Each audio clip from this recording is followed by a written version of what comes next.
April 2023.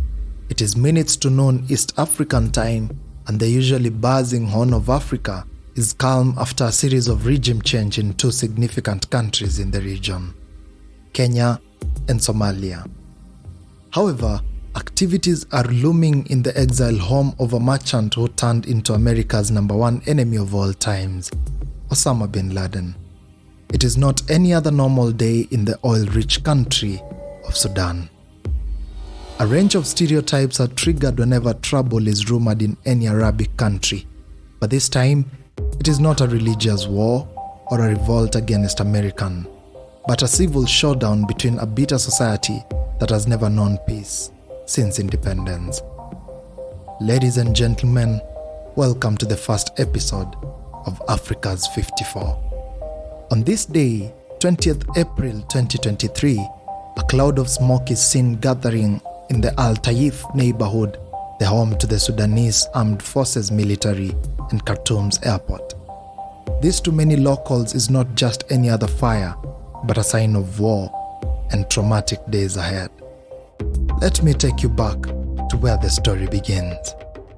A thorny story of uncertainties, poor economy, and an ever-revolting citizenry. The year is 1989, when Sudan signed a contract with its nightmare, Omar al-Bashir. A 45-year-old Bashir is disturbed by the government of the time, led by Prime Minister Sadiq al-Mahdi, for its policy to negotiate with rebels from the south. Being a brigadier, Bashir leads a group of agitated officers against the government and succeeds with the coup and takes power.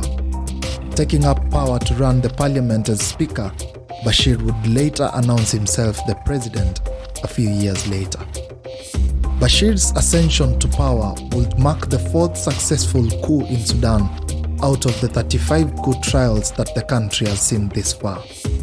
A country like Sudan cannot easily tell whether they have gotten the Messiah or not, because even when they vote democratically, leaders in the region have continuously turned into a shame. However, for Bashir, there were some twinkles of hope.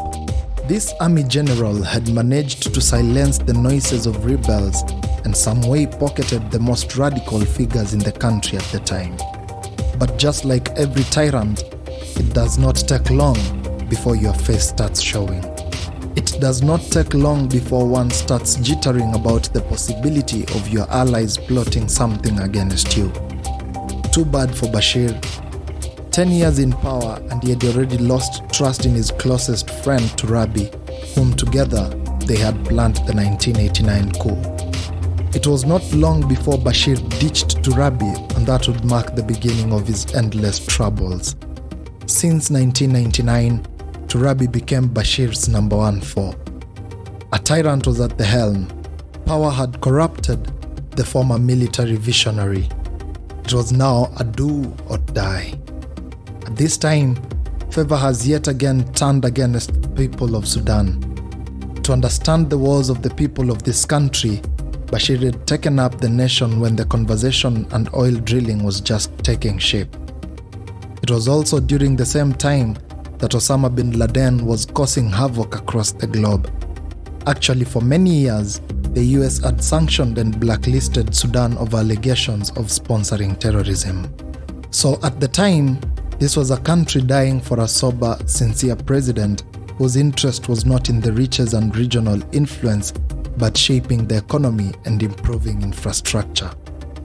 In February 2003, permanent scar whose repercussions would take effect 18 years later is created in the people of Sudan after the Land Cruiser War, famously known as War at Darfur. During this time, manipulation from the government elites had reached crazy heights, and communities were now starting to get uneasy about unfair resource allocation and the degrading environmental status. In a startling mastery of war, the Sudan rebels at the time employed Sazu's famous art of war, where you attack the enemy at dawn to signify surprise. And at 5:30 on 25th April 2003, Sudan's greatest and most lethal genocide starts. Even though there has been numerous wars in the history of the continent, this one is among the most prolific because of how daring the rebels were. Members of the Sudan Liberation Movement brought the war to the doorstep by starting out their attacks on the Sudanese Armed Forces garrison. Instead of letting the army deal with the chaos, al-Bashir fronted his faction of rebels and turned this into one of the greatest civil wars in Sudan, which would later see the death of 300,000 men. At this time, Bashir was officially declared an enemy of global peace.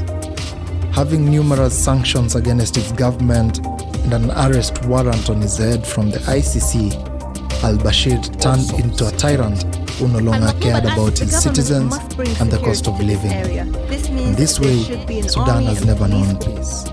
The North is ever turning against the South and vice versa. But you know how this goes. Same old script. At one time people love you, promise protesters you know the future it is they a have generation demanded. up in the streets calling for your resignation, or an army is lined up headed to the State House demanding for the tools of power. On an unusual chilly day in 2019, al-Bashir, unaware, was about to face one of the largest ever seen uprising that would lead to the end of his long service as president. Disturbed by the quick escalation of the chaos and the advancing army generals, in a funny manner similar to how he took power, al-Bashir dissolved the government and declares a one-year state of emergency as he bows out. To onlookers, Sudan had finally found their freedom and a chance to amend their wrongs. To the neighbors, Sudan would finally know peace. But to deep-rooted Sudanese who have been around for a long time, this was far from over. On this day, 2023 April, the great people of Sudan woke up to the shells of generational wars that are fueled by political interest drawn from the dense oil deposits in this country. To understand the depth of these interests, it would interest you to know that the generals fighting have been allies in war and actually worked together in bringing al-Bashir down.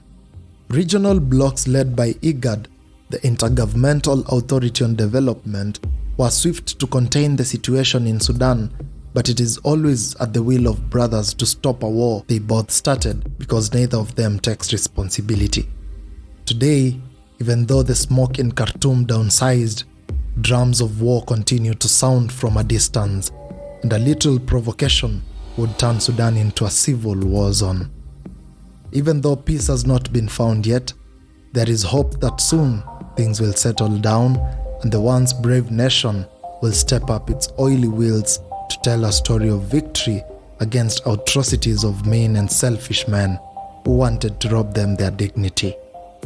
The gunfire will soon go down, and you shall rise again.